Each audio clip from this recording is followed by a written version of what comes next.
Today is July 7th, 2002. We're at the home of Mary Loughray at Higgins Lake. This is Carol Garlow. And we're going to interview Mary this afternoon. Will you make a statement that the tape will belong to the Roscommon Area Historical Society? This tape, which we're going to make now, will belong to the Roscommon Area Historical Society for whatever use they care to do with it. Thank you. Let's start with your family history, Mary, and how and when you came to Roscommon area. Well, Just tell us about your parents and when you were born. I was born August 19th, 1916 in Jackson, and my mother was from Ohio. My father was born in New York State, as he always termed it, near Binghamton at Shenango Forks. This is a little interesting anecdote. My grandfather was a captain on a canal boat on the Erie Canal. And His father's father, your yes. father's father. And he traveled down to New York City, and I understand that he purchased the wedding veil, which was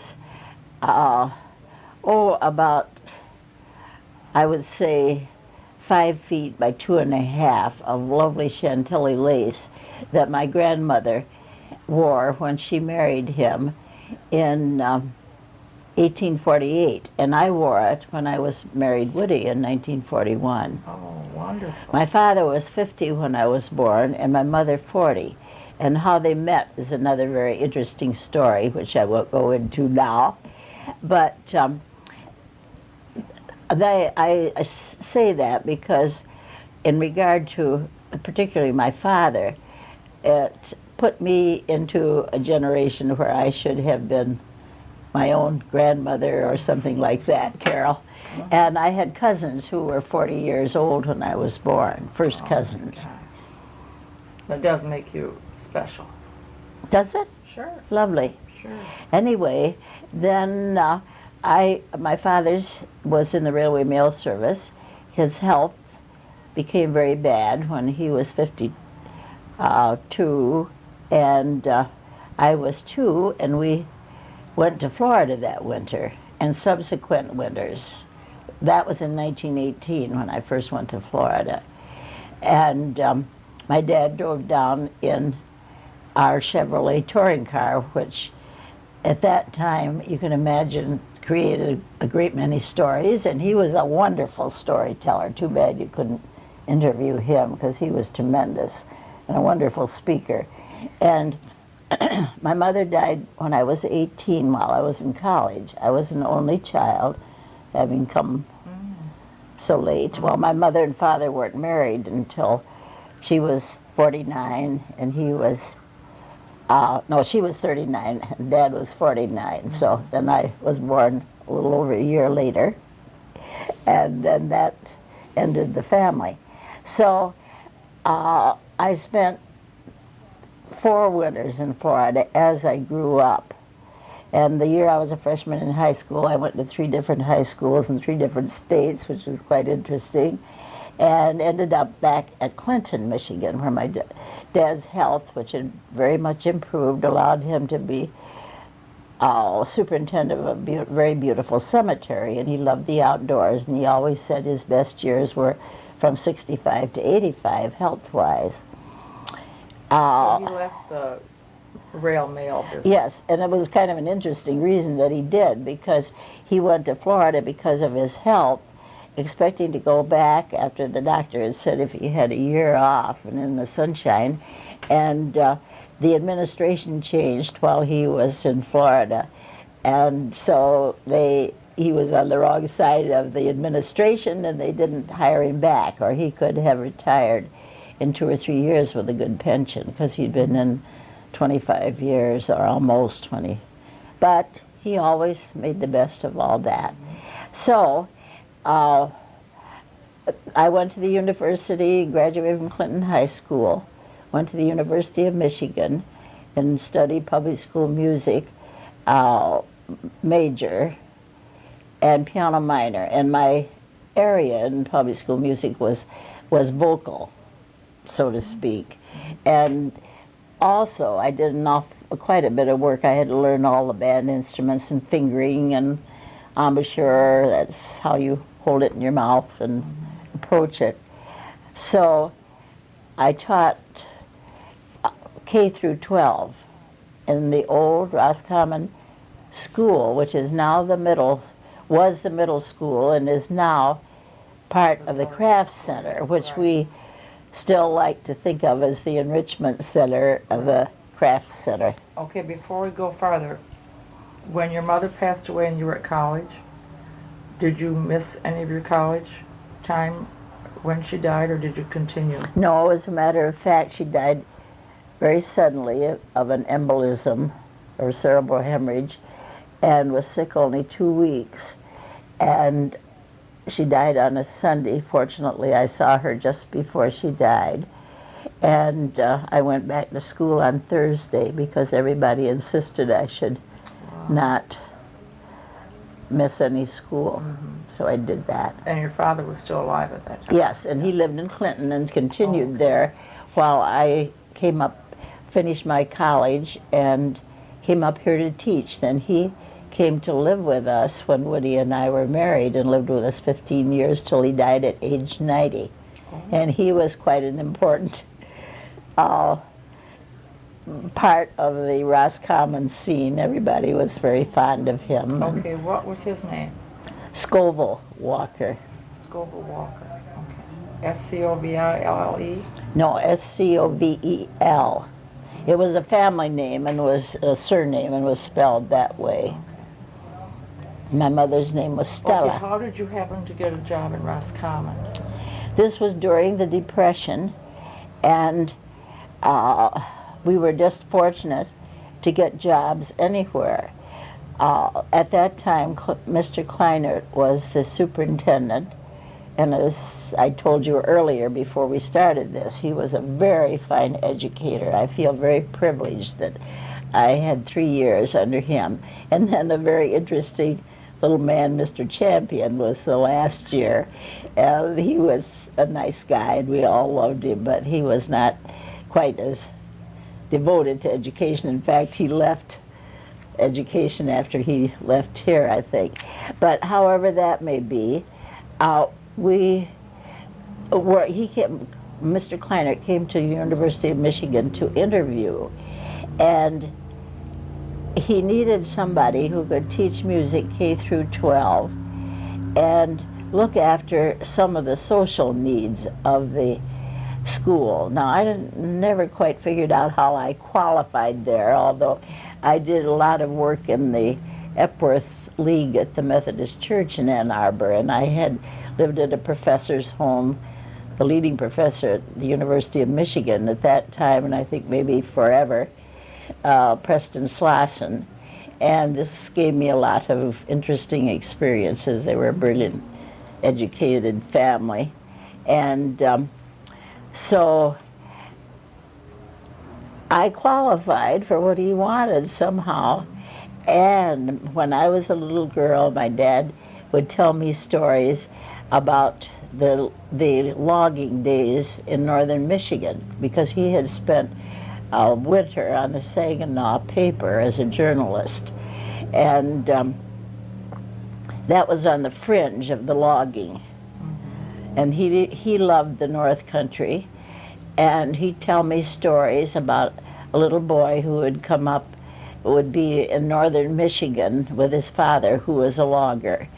And the boy's name was Charlie, and these were my Charlie stories. So I learned to love the North Country through these stories, and a couple of trips that we were privileged to make up through the North when I was in high school. I got the job in Roscommon the summer of '37 after I had graduated in the spring. Came up to Roscommon. As far as I was concerned, I had never been to Roscommon before, though I had been through it, but one doesn't remember too much about Roscommon. one trip through on with a destination farther north. Yeah. At that time anyway. And so we, when I got the chance for this position up in the North Woods, I was absolutely delighted. Sure. So that's how I had ended up here So where did you stay when you first came?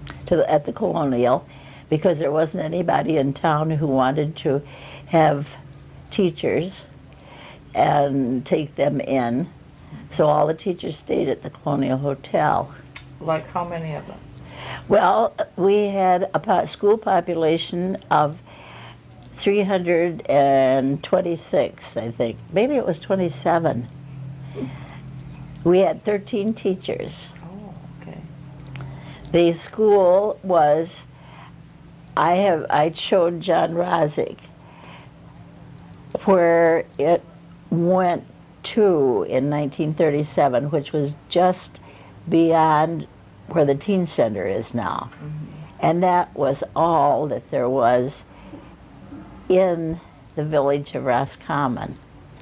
So that's why I have worked so hard, or did back when we were trying to save that portion of the school. And John Roscommon was the one who determined with a board that it would hold up, that it wasn't coming apart, or the roof wasn't falling in.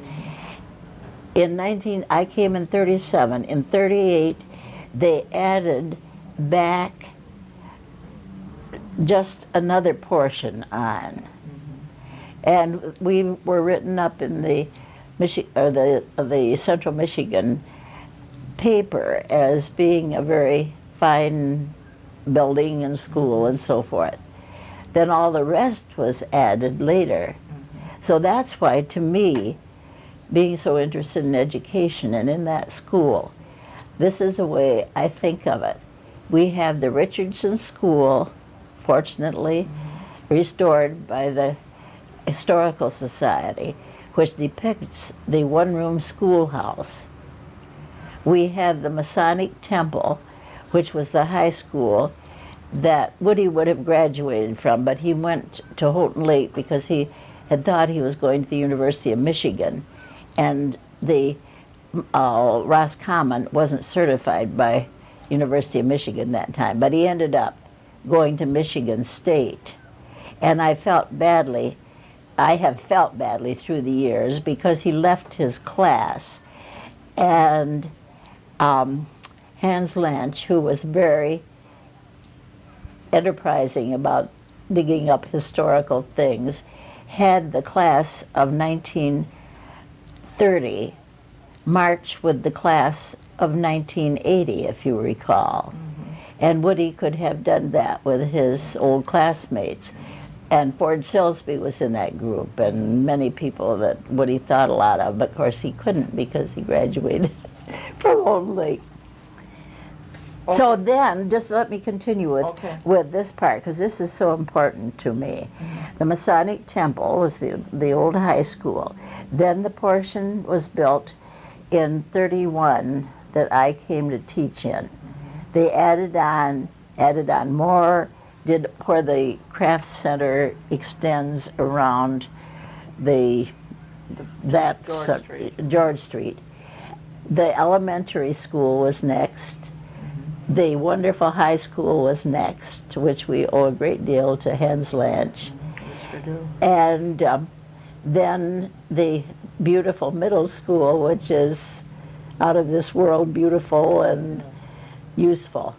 And I think we have a wonderful system of schools here. Oh, yeah. And we have them saved and intact. And this is, to me, very important. Yeah, it is. That's very important. Just want to touch back a little bit about the 13 teachers that were here when you came. How many of them lived at the Colonial? I think all of them. No kidding. Well, were they all single? Mr. Kleinert didn't. In fact, he lived in the house over next door to Dr. Oppie's office, where my children grew up, and which had belonged to Woody's mother. Okay. And there were two apartments there before we were married, and Kleiners lived there. In fact, one time Woody came went over to the house for something, and Mrs. Kleinert had caught fire from the oven Oh, in her stove, and Woody just happened to be there in time to, I suppose, wrap her in blankets or something no? to put out the flames, or it might have been quite serious. Wow, I guess so. Okay, so you all stayed, well, that's interesting. Yes, and one of them was Eileen McGurk, Okay. who was a very good friend of mine. Who married Dobie Munn? Right. Okay. And one of them, at that time, we were not supposed to be married. And we were not supposed, and be a teacher, and we were not supposed to, we were supposed to sign a contract for the year and not marry. We had one teacher whose husband was the dentist for the area. Then we had visiting nurses and visiting dentists, because that's about all we had for the children. And but she lived at the Colonial because her husband traveled all the time, and then she went to Lake City where he lived. They allowed her to teach. Yes, and I don't, it must have been a very special thing, maybe because her husband was the How long did that dentist. last? When girls got married, I they had to don't stop know. teaching? I think probably after the war, because Dobie and Eileen were married during the school year, and another very dear friend of mine, Mary Ellen Eddy, married Norm Billings during one of the school years. She was a teacher here? Yes, but I wouldn't have probably done it, because when I signed a contract, for one thing, it wasn't in my nature to go But against did it. they allow her to finish the school year? Yes, they did. But things were getting, approaching the war years then, and things were getting touchier. For instance, Eileen and Dobie were married because he was going overseas, and he was home on furlough, and who knew if he'd come back. Right. At that time, was it difficult to find teachers? Well, I can't recall that, definitely. Okay. Well, let's go on to, let's finish your teaching career then. You taught how many years? I taught 4 years, Okay. from 37 to 41. The last year, they wanted a band started, and I had all this background in instruments. I went back to the University of Michigan for a summer session, and I took trumpet, which I hadn't worked with much, which put me into the trumpet and cornet instruments, and band administration from Ravelli, who was such a wonderful band director at University of Michigan. And I had studied clarinet with him for a year and a half. I got an A in trumpet. I was very proud of that. And maybe I did in band administration. So then I came back, and in the fall of 40, everybody went to their attics and got out all the old instruments they could find. Oh. We had raffles, and then we used to put on the Hunter's Ball every year. And all the hunters, and really then the place, Roscommon, was packed. We used to say we hung them from the chandeliers practically, and everybody took them into their homes, and the Hunter's Ball was a little on the rough side, but it was one of the big events of the year and made money for the school. And things were very poor during those years that I taught, and the children sometimes didn't hardly have shoes, but they were a wonderful bunch of kids and very intelligent for what background they had. Now, you were hired for K through 12, so did you actually see all 327 students? Mm-hmm. Wow. And I put on a Christmas program every year, and I directed the junior plays for 3 years, and Mary Ellen Eddy, who is a very good friend, and I had dance classes with a Nickelodeon we bought from one of the classes, and some of the prominent men and women in Roscommon have learned to dance at our instruction. Wonderful. That's It was wonderful. one of the fun things. Well, sure. Yeah. Okay, so you quit teaching when you became married. Yes, and then but I went back and substituted a lot because, things just kind of were iffy about the band instruction for a bit. And finally in 46, I think it was, Gilbert Stansel was mustered out of the Air Corps band, and he was from Ohio and was married to my beloved cousin Marguerite. I got the superintendent here together with Gil, and he consented to come away from Ohio or Florida, where they live some too, and teach here and teach band. And he was a wonderful musician. That's the father of Fritz Stansel, who has founded Blue Lake Fine Arts Camp. And Gil and Marguerite had a great deal to do with the founding of Blue Lake and the directing of it too. Did you help him then? Did he include you in the instructions? Oh, I did various things. I played piano for the jazz band. He had a good jazz band, and he got uniforms, and he taught them. The first one to teach them formations on the football field. Ravelli had started that at the University of Michigan, and Gil picked up on that, and he got them used uniforms. What was his last name? Stansel. Okay. And there's Fritz Stansel, who is the director and founder of Blue Lake Fine Arts Camp. Who has the place that he went on? Yes, right. Okay. And so that really is the real good start of our band, which I'm so proud of up to this day. Why, sure. And while somebody else would have started it if I hadn't, I know, but let's put it this way, I'm proud that I was privileged to start it. That's wonderful. And to get Gil Stansel here to really Did make he it stay do quite a something. while? Only 3 years, because then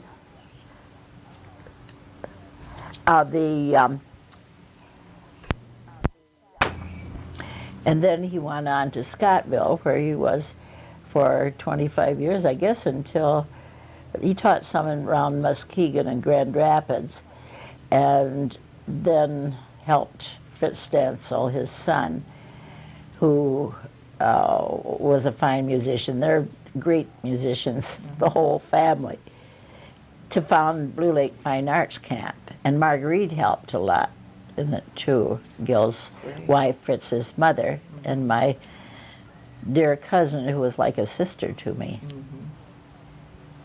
Neat. Was she a walker? No, she was from my mother's family. Your cousin on your mother's side. In fact, she went to Florida with us, with her mother, when we went to Florida, and our maternal grandmother. And her mother remarried down there and lived most of the rest of her life in Florida and lived to be 100. And she was a musician too and played duets with me when she was in her late 90s. Isn't that wonderful? Played for church. Great. Okay. So we have you finished with teaching, actively teaching, but still helping out, and now you're into motherhood? Yes. Okay. Our son, Mike, was born in 1944, and our son, John, in 1949. Okay, so you were busy with that. Okay, let's go back and... And I See, what substituted is a great deal too, Did you? Carol. All And, that time? I had been fortunate in getting the last, I graduated the year that they stopped the teacher certificates that were blanket for, I could teach any subject because I had academic minors to back it up. I could have taught any subject K through 12 because I had a life certificate. Never had to go back for any more education if I could be hired by a superintendent and a board if they wanted me. But I got the last year of the life certificates issued from Lansing Wow. What year was that then? in 41. Oh, when you first started? Yes. Okay. Great. Okay, well, let's do a little bit of Woody's family history. Well, shall we touch upon how you met Woody? I met Woody when I came to the Colonial Hotel to register and to live there. And Because his family owned it. he had built the Colonial Hotel, Okay. he and his mother together Uh-huh. in 34. And there's the story, which I think everybody knows, about moving the theater over from where it was where Dr. Oppie's office is now, over across the railroad tracks in the winter time. Has Ford told or anybody else told about that? I'm not sure if Marguerite talked about the actual moving of the building, but it's documented someplace written. But you can tell us about it anyway. Well, they moved it in They moved a lot of buildings in town in those years, I think so. apparently. And they moved it in the dead of winter on had almost like a sled or a series of where it would keep pushing it along. And Woody had quit college when he was I think a junior or senior, long about that time, to come home and work on this project with his mother in 1934, I guess, 33 or 4. Okay, well, let's go back to his birth then and his parents, because we didn't do that yet. Let's start with his mother and dad's name and where he was born. His mother's name was Blanche Silsby, and the story that I always heard was that her father brought his family, or maybe it was the grandfather, brought his family to the Roscommon area, and then I think they had to get off at Cheney. Oh. Because his wife had been struck and killed by lightning, Oh, gee. and he just wanted to start someplace else, and he came to Roscommon. Now that was either, if I have this story right, was either Blanche's father or grandfather, and that got them to this area. And it seems to me that she was born here near Roscommon. Out across from the old McCready farm was the Silsby farm. Okay. Do you know where I mean? Yeah, before it was Galnick's? Yes. Okay, yes. And know what you I mean. think that little piece of house there, like a playhouse almost, might have been part of the original house, is what I've Yeah, I always know where- thought. Yeah. Okay, yes, that's the Silsby farm, they call it. Hmm. And John, Woody's father, John. Woody's father, John Loughray, John Thomas Loughray the first, no, the second, because his father was John Thomas Loughray, and he and Marianne Loughray owned the halfway house between Houghton Lake and Roscommon and Houghton Lake. There isn't anything stands of the old halfway house there, but it was very famous as for lumbermen or traveling men to was a stay boarding there, house. a boarding house. And I think Marianne did the cooking. And, oh dear. That was still in the logging time then. Yes. They, I think they had it until, the 20s or 1930. DeTray, who had a realty company out at Houghton Lake, wrote a very interesting poem about the halfway house in Oh. Marianne, Uh-huh. and how everybody loved her and loved to go there. Oh, how nice. That's We we should got get a copy of that. Yes, That'd be nice. I have a copy. I can. Let Give us to make you. a copy of Yes. it? Okay. That'd be great. So, that was Woody's parents. Yes, and So did Woody grow up there? Or what year No. was he born? he was born in 1913, and he Okay. was born in the farmhouse Okay. at They were the all- Silsby home. You know, they were always born. We were all born at home back in those days, and so he was born actually in Crawford County. Okay. I was, Then it he was his grandparents that had the halfway house, yes, Okay. but he used to go there when he was a little boy, and his grandmother saved silver dollars and gave them to the children when they came out there. So he was sure when she died and it was abandoned, they could not find the silver dollars, and he thought she had a whole suitcase full, and he never knew what became of them. Then she came in and lived with John and Blanche till she died. Oh, okay. And Woody's grandfather, John Thomas the First, had he died earlier. I can't remember just the date. The year. Okay. Right. So, Woody grew up at the old Silsby farm. No, he was just born Oh, there. he was born there. Out of probably maybe Blanche went home Oh, I to her see. mother's home okay. to have her baby. But he grew up in that house next door to the Oppie office, which you and I have talked about, that we Two-story, would big white wish square. it could have been restored. But Ken Ames bought those places and tore them down for a parking lot. The Dr. Oppie's office, Woody built for his mother when she retired from the hotel business about 1950. It was a beautiful dwelling, and it was when then Oppie's bought it and used it for a dwelling for a while.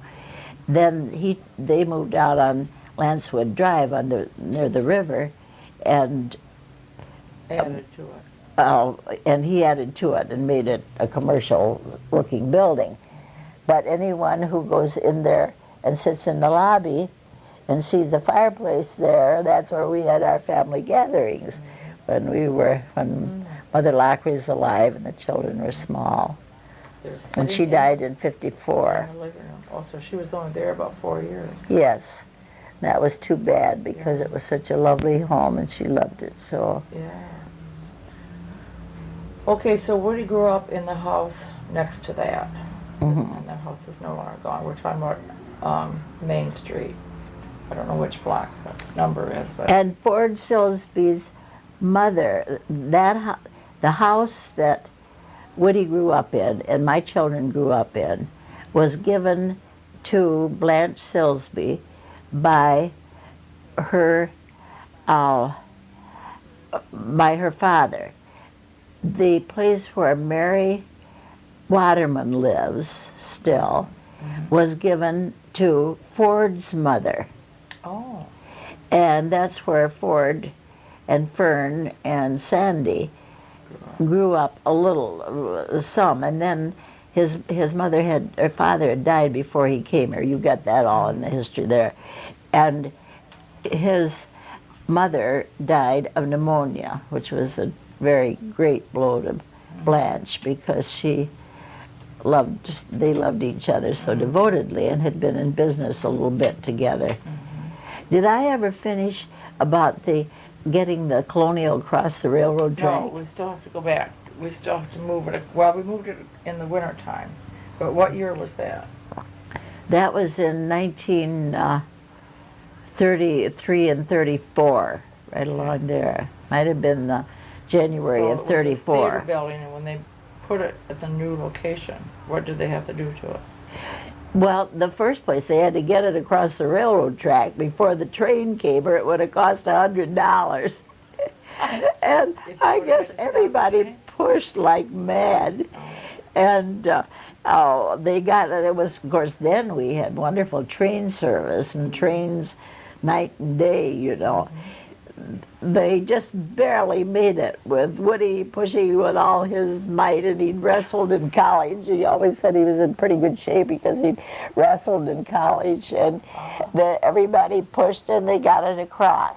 It was like a two-story, maybe one story with attic when it was the theater. There are pictures in the theater of it, Yeah. and I have pictures too. A kind of a hip roof. Yeah.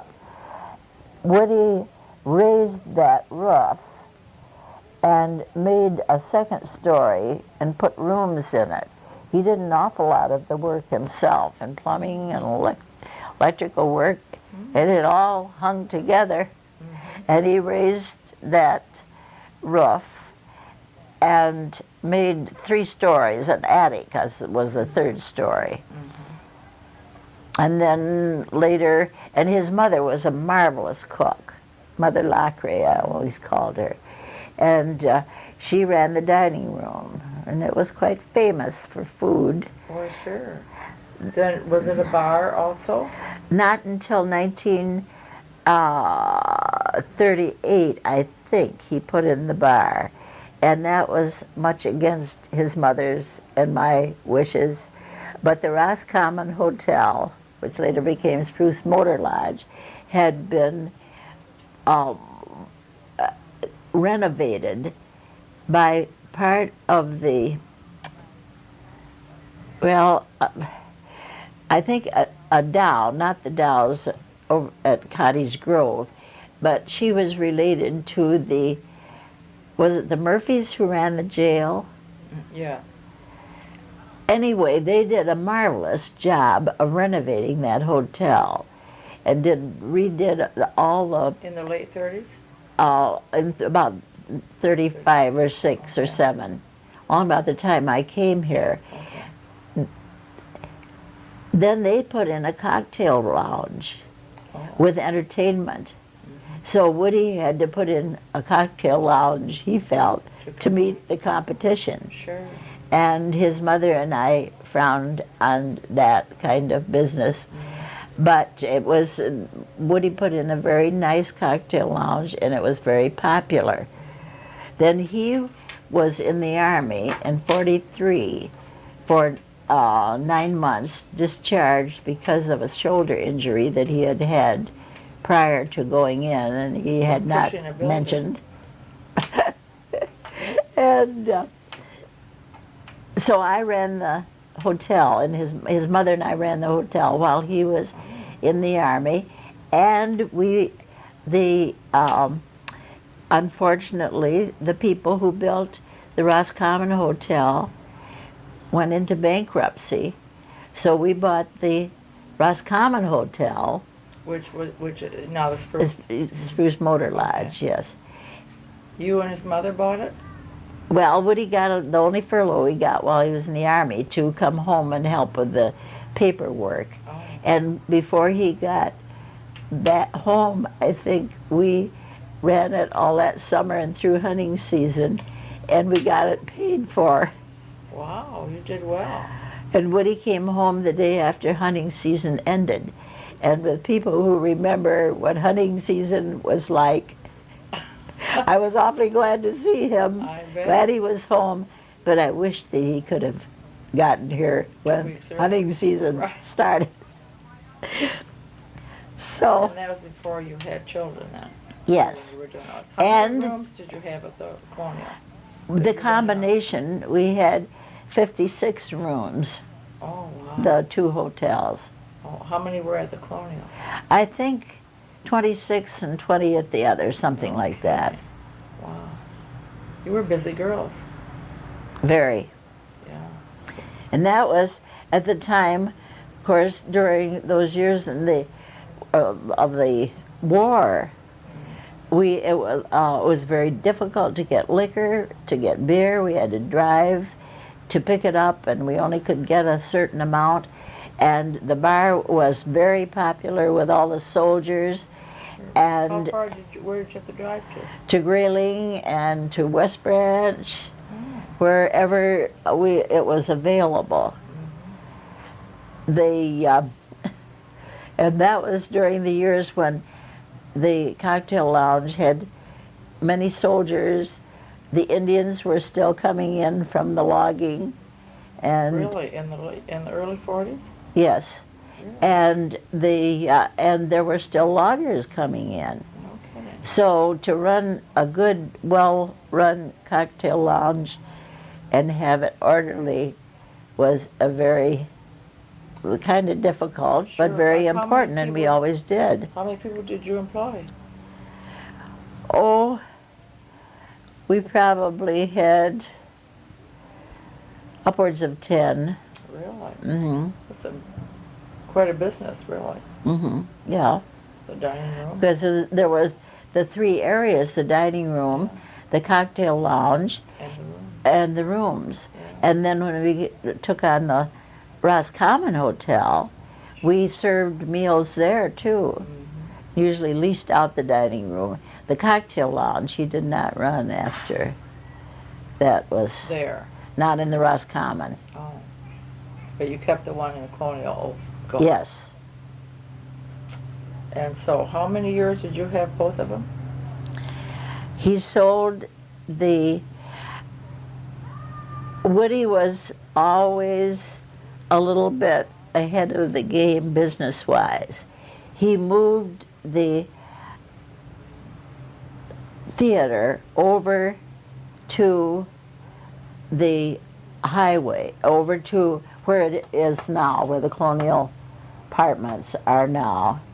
But we talked about moving it, Yeah. okay? Okay. It was He very did much- that because that was Main Street, you know, early on, and that was the main highway going through from down below, as we always said, and on up to Grayling. Mhm. He knew that US 27 was going to be On 5th Street. on 5th Street, so that's why they moved that over and built the Colonial Hotel there.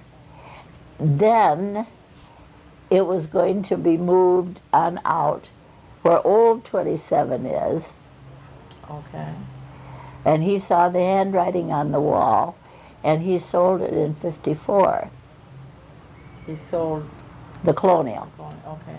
He sold the Spruce Motor Lodge to his cousin Sandy Silsby, who was a brother of Ford. He was a teacher here, and he wanted to do something different. And so they took it, bought it in 56, and ran it until 63. Oh, that's great. And were quite successful, but it was, Woody had told him that he really needed another something like keeping on with his teaching, which he didn't want to do at that time. He wanted a change. And so it didn't work out financially over the period of the years. And they did many things. They put in a pool there. They had packaged things with the ski park. And they really did a lot of work on the hotel and worked very hard and made quite a success of it in many ways. But then he wanted to go back to teaching, and they moved to California, so we took it back. And when we so you came wanted back to from get- Florida, because we had been in Florida during the school year from 59 to 63. Then we'd come up to the lake and run our boat and motor business and Spruce Motor Lodge to get it back on its feet. And the boys were old enough to help then. So we better get back to your questions or we'll begin That's okay. rattling along. You took it back and got it back on its feet Yes, for like 2 or 3 years? we had it from 63 till 65 Okay. for 2 years. And Then you we sold it to whom? to, I can't think of his name, and he ran it for 2 or 3 years, and he couldn't make a success of it. So we got it back again. Oh my goodness. This time, Shirley Johnson and her husband bought it, which was a great blessing from many What standpoints. was his first name? He worked in the Ford, I think, or Carmen, yes. I knew it was something kind of interesting and different. And he worked in the either Bertles or one of the downtown, he was a salesman, I think, car salesman. And she did a lot of the work at the hotel, but of course he was there to help her. And here was a couple where they had a job in addition to the revenue from the hotel. Shirley worked very hard. Woody always said of Shirley Johnson, she looked after the paying of the, on the land contract. He always said that she was the best pay of anybody that he ever had. Now she has her historical marker, or it's coming. And I am so happy and proud, and I know Woody is so happy and proud. She's had it quite a while then, hasn't she? Yes. Wow. And she finally, of course, got it paid off Sure. with hard work, and she's done a beautiful job there. Yeah. Okay, so let's go back to the Colonial. Where do we leave that? In '54, he sold it to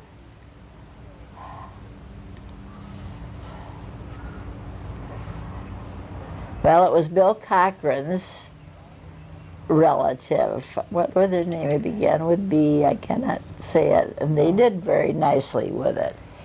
And Okay, then so because he felt things were going to 27, didn't stay there, and yes, that it wouldn't be as easy to make a good living there. And he went into a lot of other businesses. You know, he and Ford owned the Ensemble together, and Marguerite's brother-in-law, and he owned the Ford business out at Houghton Lake for a while. And then we went to Florida, to Miami, for 5 years during the school year. As I said, came up here and ran the boat and motor business in the summer, and got during those years, well no, afterward we had to take Spruce Motor Lodge back. But we, then when he came back, he was in real estate in Miami. oh, okay. With one of the leading realtors, a woman in Coconut Grove section of Miami, and did some investments down there, and then he was a stockbroker for a while in Coral Gables. Oh, And the boys went to school there. Mike graduated from Coral Gables High School. great. And when we came back, then John continued his education here and graduated in '69. Oh. And by that time, Woody was in real estate, though. Then he got into real estate and developed, he developed Higgins Lake Highlands for mobile homes. He and Keith Carey developed Higgins Houghton Highlands on Flint Road, and a section of Higgins Lake Highlands on down the road where Lorna Lane is. Oh, And okay. that's Keith's wife's name, and I named that. And then Marywood Drive is in the Higgins Lake Highlands. And he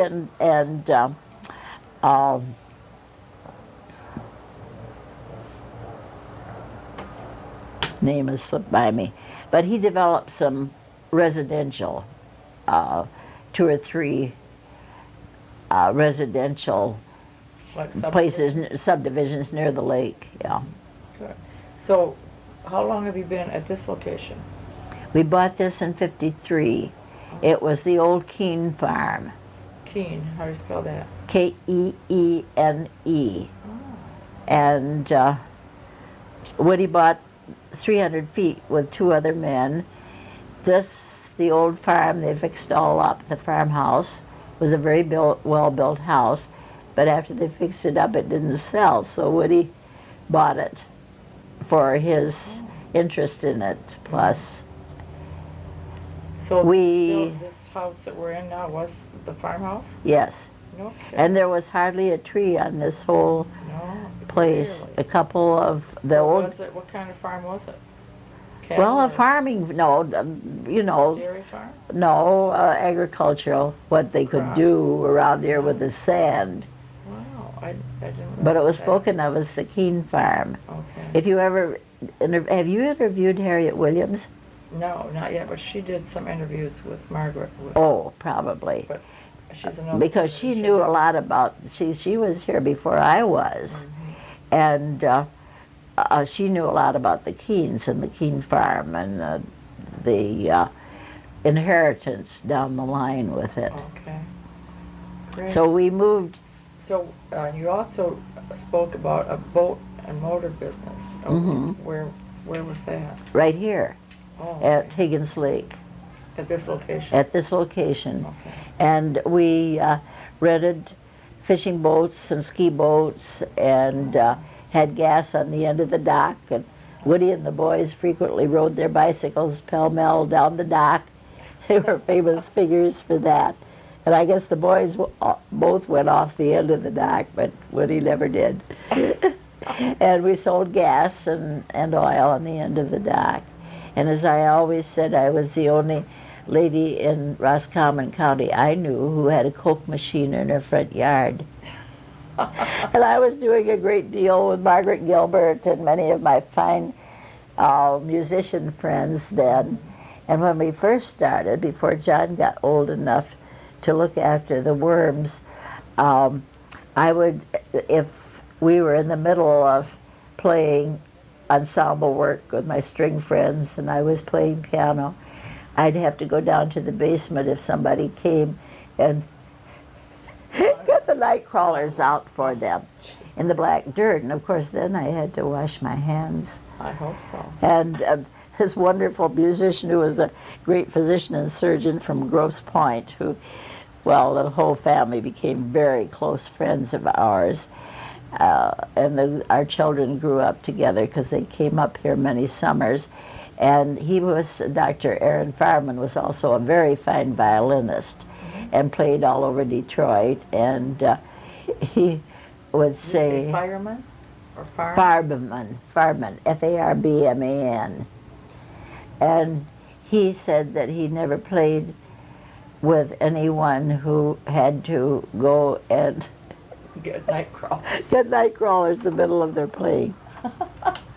So did you at that time start a little resort and rent Yes, in when you had the boats? yes, in 1958, Woody was in the trailer business in Roscommon, and he owned, House trailers, you mean? yes, I don't know, but what he owned where the boardwalk is now. He owned a strip in there, Oh. which he sold, you know, for 2 or 3 businesses, but he had a trailer sales there for a while. A man from Never heard of Houghton that. Lake wanted to to try and build motel rooms like you'd build a mobile home. Oh. So he got he ordered a special custom-made with 2 units mobile home. It had to be brought up from someplace in the Thumb, I think. Then the roads were all 2-lane, but fortunately Woody's partner had an in with the Attorney General, and he got him permission to bring that up on a 2-lane highway, which was very difficult. And then the man didn't want it. Woody used it for an office at his mobile home sales for a while, and then he didn't want to see it go to waste, so he had this property here. So in '58 he moved it out here, and that's what we've called the efficiency apartments. So then we built the garage and built an apartment for a guest house for me up above, and people loved to stay here, so that when we had the 2 efficiency apartments filled, they begged to stay in the apartment over the garage, which became the tree house.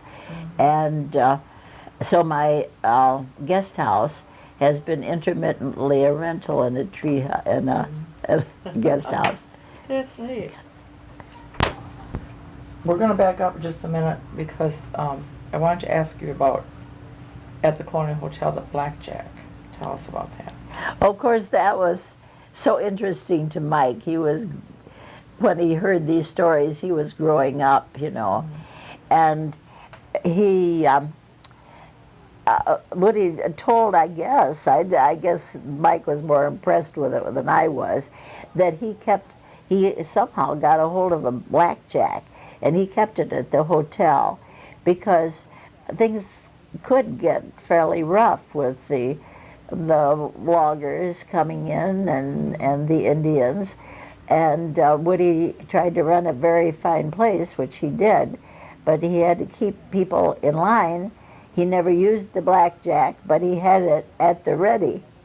And of course there was the concern too sometimes about the mafia who had the place out at Higgins Lake.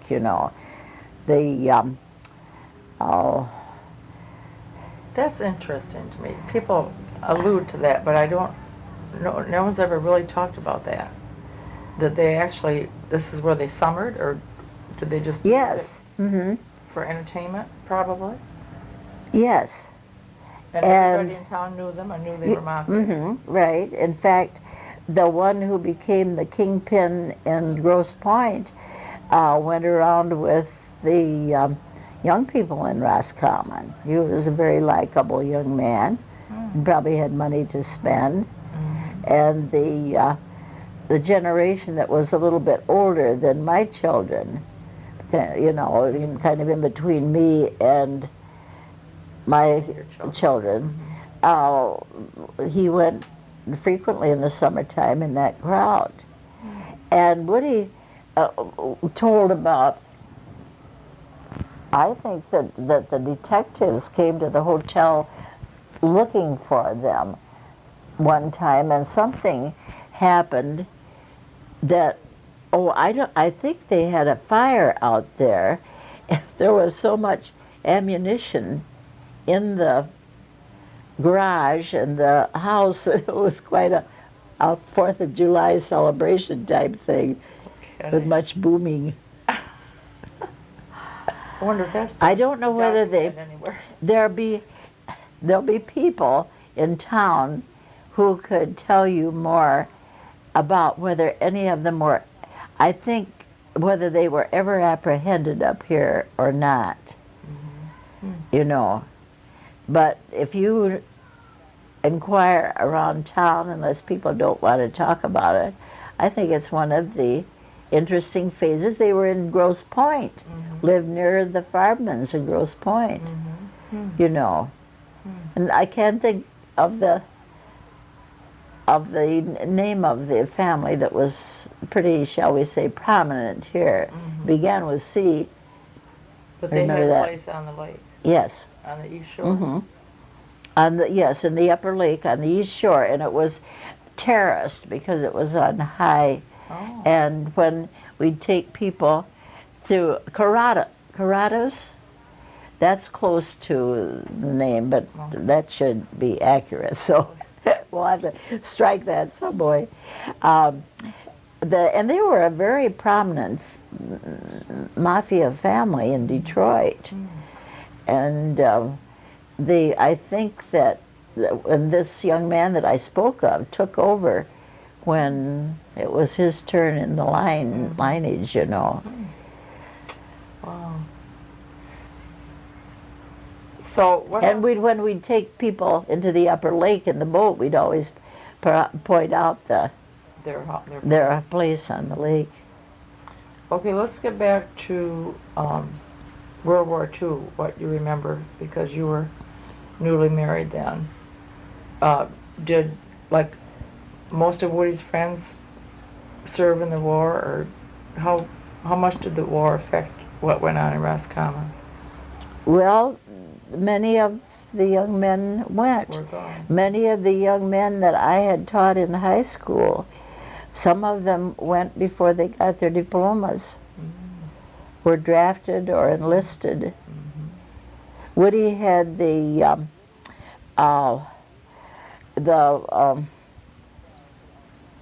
what do you call the office where the drafting is done? Recruiting. Oh, no, not recruiting. This was where they worked out who was going to be taken in the draft. I don't know. And I should be able to remember the word. It was in the Colonial Hotel. Oh. So, You mean the Defense Department rented a room? to yes. do that? Hmm. And because every city had to have their draft board, you know. Who was on the draft board? I can't You mean They were remember. local? They Yes. locally? Hmm.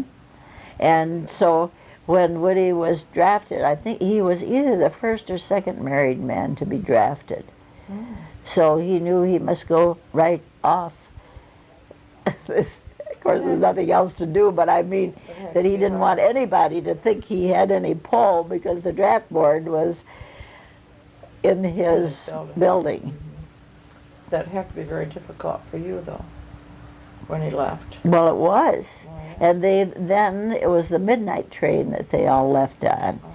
And I think old White, the Edith Wyckoff's husband was his first name. They were very good friends. No, he was another branch, I think. But he went at the time Woody went, and one of the Soderholm girls' husbands, I'm sure, there was several of them went off on the midnight train. Did you girls, were you actively with American Red Cross doing things for the war effort? They were trying. There was a group of ladies that I knew and loved who were making socks, knitting